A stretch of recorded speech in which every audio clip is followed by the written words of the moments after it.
It's kind of fun watching them on that camera when they take the bait, and it helps you out and tells you what they want. You know, you can watch your jigging technique. They constantly change what they want as far as the speed of your jigging techniques. Some days I'll come out here and just do it the old-fashioned way, but the electronics are a lot of fun. Tell you what, it's not going to take very long to get limits of fish today. We've only been fishing for 5 minutes. A dynamo of fishing energy, a treasury of stories. Yesterday we were out and we hooked 2 fish at the same time. We had one on the slider hook and one on the spoon, so you never know what you're going to see out here. That one's a little bit small. I'm going to let that one go. Raw beauty by day, but in darkness, those unfamiliar ought not go. Should be a good day out there today. First guys out there on that new brake line. I mean, the fish and pound should be real good. Committed to finding his guest's fish, around 3 a.m. this day, Captain Alexander and friends, with great caution, relocated 10 shacks to a more undisturbed part of sprawling Green Bay. We got a pretty healthy population of whitefish. Probably better than anywhere in the United States, I think. These whitefish are typically a deep water fish. They changed their feeding patterns about 4 years ago, and now they're just infested in these shallow waters up in the Door County area. I started guiding for the whitefish about 3 years ago, and it's just been getting better and better every year. We probably run about over 100 people on the ice already this year, and we've had limits. Every single person has gotten their limit except for one group that I had out. The limit is 10 per person per day. You're allowed a 2-bag. You're allowed a 2-bag possession limit, so that means you can have 20 in your possession in your freezer at home, but it's 10 per day per person. Captain Alexander says out of several thousand of whitefish his 100 or so clients have caught, kept, and released this season, none, repeat, none, carried identification tags like this. The first official documentation. Wisconsin Department of Natural Resources Green Bay fisheries biologist Scott Hansen and his crew last fall captured and tagged about 2,500 whitefish spawning below the first dam on the Menominee River at Marinette, Wisconsin. The whitefish utilize the Menominee's shallow rocky bottom below the dam. To get a handle on how many whitefish migrate to the Menominee, where they go and what happens to them, Hansen's researchers are using electroshockers to briefly stun the spawning whitefish, then move them to a processing site downstream. And the biggest thing I want to know, where do these fish go? And where do they end up? And the best way to do that is to tag them and find out where they show up in the creel. Because as you know, we've developed quite a sport fishery here in the bay in the winter. And also in the commercial harvest, where do they show up? And there's been various tagging studies that have gone on up in the northern part of Lake Michigan that show those fish will go all the way down as far south as Sheboygan. All the fish get one identification tag, which anglers are asked to return to the DNR. Some receive 2 tags.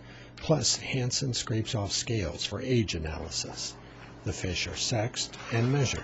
Hansen says they don't reach spawning maturity until they're 5 or 6 years old. Right now, what I've seen is the structure is such that one out of every 20 or 30 fish is a bigger fish, maybe 10 or 12 years old. Probably the founding parents of what's here. The majority of the fish that I'm seeing now are probably like in the 7 to 8 year old range. They're between 16 and 18 inches, and they likely came from a pretty significant hatch in 2003. What I would suspect happened here. So most of the fish that we're seeing now are in the 16 to 18 inch range, by and large 90% or so of them at this point. So they're not the real big fish, but they're starting to become reproductively mature, starting to come back to spawn. The lingering questions, though, are why here? Why now? So 2 reasons of why I think they're coming back. I mean, a lot of it's going to be based on theory, but one of the big things is whitefish are still in a rebuilding phase. So historically we had much larger numbers, especially biomass-wise, of whitefish in Lake Michigan. So some of this may simply be an artifact of fish straying from adjacent stocks, nearby stocks, based on sheer numbers. And another of it may be, in my opinion, potentially maybe just the fact that we're cleaning up the waters here with water regulations that are out there right now are really helping to clean up.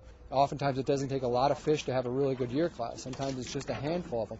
But if you have the right conditions, we could potentially pull off a big year class. So we may have had the right conditions a number of years ago, and we've had better water quality. Alexander and other regular anglers on the bay who are asked to return the tagged fish are mystified as to why none have shown up. It's only 14 miles across the bay to the reef Alexander and many others are fishing off Sturgeon Bay, Wisconsin. But they just haven't turned up, at least as of the trip we made for this report in mid-January 2011. Alexander not only takes guests out to his heated shacks, he'll spend some time teaching them how to catch and release whitefish, then clean and cook them out on the ice. We're out here all by ourselves, and the noise factor with whitefish is huge. So one of the key areas is find a good drop-off, 30 to 60 foot of water, and get away from everybody and try to keep quiet. Don't be running your snowmobiles. Don't be running your four-wheelers. Cameras actually can spook the fish, so if you run down a camera, keep it at least 8 to 10 feet away from where you're fishing. Drill all your holes outside and inside your shacks right away when you get there. Because, I mean, just drilling 4 or 5 holes, it's going to shut down your bite for about 20 minutes. So another thing I do is when I catch fish, if you watch me, I'll pop their gills, and it's actually called bleeding the fish. So all the blood will run out, and then I'll throw them on there. They'll die real quick. Let them sit flat for too long. They'll actually bruise their meat, and they're not as good eating. I use my arm more than I do my wrist. A lot of people want to use their wrist, and they're just snapping it too much. They like a smooth, easy motion on it. You'll catch a lot more fish if you keep it smooth. My favorite rod for the whitefish is a 28-inch medium bro stick made by Frable. It's got a great soft tip, but it's still got enough backbone for these whitefish. I mean, some of these whitefish are 4 or 5 pounds. Running 6-pound test mono. Trilene XL seems to be my favorite. I run Trilene XL a lot. The rig we're using I developed about 4 years ago, and how I figured it out is I used to work spoons out here and just a barrel swivel, and I'd watch them on the camera, and they'd always go up and peck at that barrel swivel. So I figured, well, why not put a little hook up there? And that was the ticket, this little slider hook. You just put it, free slides on your line, up and down, hits the barrel swivel, it stops, and you got about a 10-inch lead from your Swedish pimple to your slider hook. You can use any kind of spoons. My favorite is the Swedish pimple, the number 3s or the number 4s. It depends how much current. If you have a lot of current, you want to run the number 4. If there's no current, you run the number 3. Gold seems to be the hot color out here. I like a gold with a gold prism tape on it. You tip it with 3 wax worms on the Swedish pimple.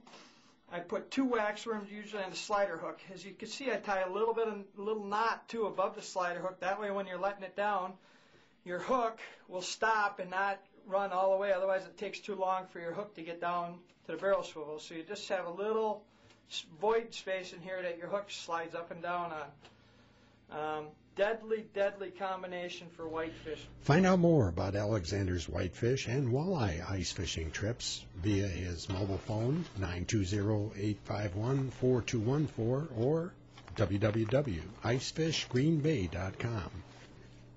Next week, Alexander returns with more ice fishing tips from Green Bay, plus shows us how to fillet and cook whitefish out on the ice. When we return, staying warm and dry with the right clothing in our Shields Right There report. Can't get enough Northland adventures? Then